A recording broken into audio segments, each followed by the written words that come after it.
Yes baby, আমার আর একটাও ভালো জামা নেই। দেখো এই জামাটা আর এই জামাটা, এগুলো আমি এক সপ্তাহ করে পরে ফেলেছি। আর এই জামাগুলো পরে ফেসবুক ইনস্টাগ্রামে আমার স্টোরি দেওয়া হয়ে গেছে, ভিডিও পোস্ট করা হয়ে গেছে। আর এই জামাগুলো যদি আমি এখন পরি, আমাকে লোকে কি বলবে দেখে? কি বলবে বলো তো তুমি? এই জামাগুলো যদি আমি আবার পরি, লোকে ভাববে আমি ভিখারি, আমার কোনো জামা নেই। এই রায় চৌধুরী বাড়ির মেয়ে, স্ট্যান্ডার্ড। বেবি কুল ডাউন, আমি এক্ষুনি তোমার পাপাকে ফোন করে মিস্টার গোবর্ধনকে এক্ষুনি আমাদের বাড়িতে আসতে বলছি। আর দোকানে যত জামা কাপড় আছে, যত জামা আছে সব নিয়ে আসতে বলছি। তুমি দেখে পছন্দ করে নেবে, তোমার কোন জামাটা পছন্দ তুমি সেই জামাটাই নিও। ওকে ম্যাম, তুমি তাড়াতাড়ি তাহলে বলে দাও। 13 মিনিট, জাস্ট 13 মিনিট সময় দিচ্ছি, এর মধ্যে যেন চলে আসে। ওকে ডার্লিং।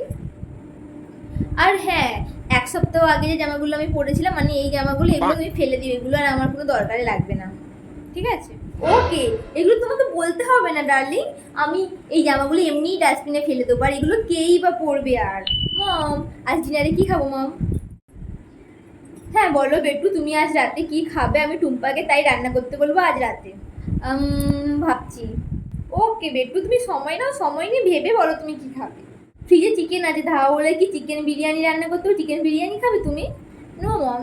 আর হ্যাঁ, তোমাকে তো বলতে ভুলেই গেছি, তোমার ফেভারিট মাটন আর মিক্স ফ্রাইড রাইস আছে ফ্রিজে, তুমি কি খাবে? ওবেলার খাবার কি? ওবেলার খাবার? কি যে বলো মম, আমি খাবো বাসি খাবার? No way. তুমিও না, তুমি কি খাবে বলো, সেই রকমই রান্না করতে বলবো। ওই খাবারগুলো তুমি ফেলে দাও। ওকে সে ঠিক আছে, খাবারগুলো নয় ফেলে দিলাম। তাহলে বেবি আজ রাতে তুমি কি খাবে? আমি ভাবছি আজকে ঘরে খাবো না, চলো কোনো বড় রেস্টুরেন্টে গিয়ে ওখানকার ফেমাস কিছু আইটেম খেয়ে আসি।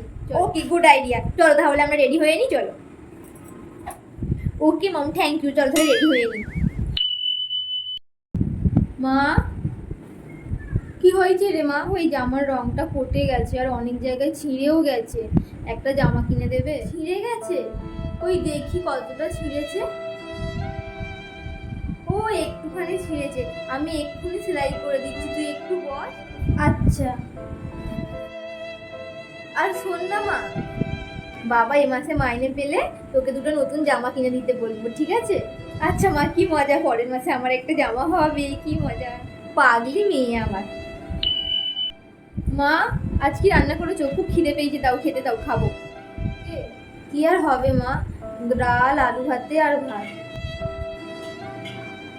কি করবো বল মা, গরিবের ঘরে তো এই অনেক, এই জুটেছে কপালে, এই ঠাকুরের কাছে প্রার্থনা করি এই যেন জুটে। মা, কতদিন হলো মাছ মাংস খাইনি, বাবা পয়সা পেলে মাছ নিয়ে আসবে, মাছ দিয়ে ভাত খাবো।